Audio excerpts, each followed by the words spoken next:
女生的安全感来自于哪里呢？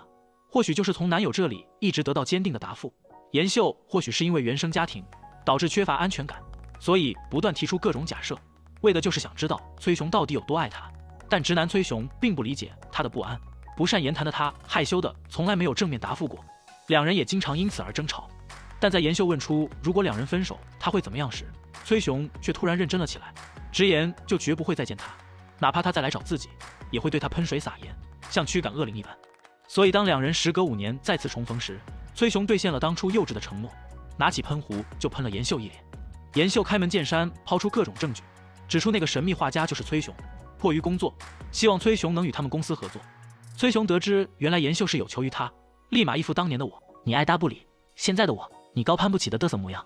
妍秀忍住想把他拍进墙里的冲动，开始介绍这次的合作方案，但崔雄看都不看就直接拒绝了，幼稚的说妍秀就是他果断拒绝的理由之一。两人不欢而散，妍秀离开时气的正要踹门，崔雄突然打开门，幼稚的朝妍秀撒盐。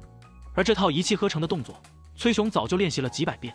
如今终于实现，他似乎也没有自己预想的那般痛快。人气爱豆突然出现在你的家门前，你的第一反应会是什么？明星 NJ 主动找到崔雄，想要再次购买多幅他的画作。经纪人面对偶像已经紧张的手足无措，但崔雄还在想着妍秀，忍不住在意他。NJ 也对这个蠢萌的画家在意了起来，拿着手机等待着他的回复，看他迟迟没有联系自己，只好主动给他发了消息。而这个男人却对他的消息已读不回，一向众星捧月的他从来没有遇到过这样无视他的人。NJ 立即推掉了工作，来到崔雄家门口，为的只是确认崔雄不回他的消息究竟是在忙什么。崔雄也对他的举动摸不着头脑。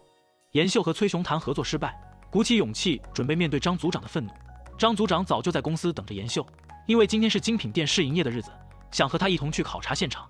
这时消失的记忆却突然不断浮现在眼前，原来那天醉酒的妍秀恰好遇到了张组长，雨中的妍秀抱着雨伞哭诉着自己没有雨伞了该怎么办。张组长送她回家的路上，妍秀也不断吐槽自以为是不顾及他人的感受的张组长，直言他欠揍的想让人直接扭断他的脖子。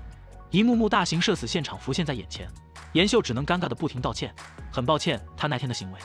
崔雄的经纪人发现了妍秀带来的提案，得知他拒绝了知名精品店的邀约，而那个设计师就是崔雄最喜欢的建筑师，顿时气愤不已，让他不要再赌气了，去好好恳求妍秀答应合作。经纪人得知今天就是精品店试营业的日子，准备带他去现场看看，好改变他的心意。妍秀和张组长也一同来到精品店考察，电梯正在进行安检，两人只能选择搭乘扶梯。这时遇到了崔雄两人，经纪人没有见过世面的样子，让崔雄不得不拉着他赶快逃离。妍秀向张组长道歉，这次的提案没有办法进行了，会提出更有效的替代方案。张组长意识到他还没有记起那天全部的事，原来当时醉酒的妍秀告知张组长他找到画家了，而那个人竟是他分手5年的前男友，实在不知道该怎么面对他。张组长也猜出刚刚那个人就是画家，希望妍秀能公私分明完成这次的策划。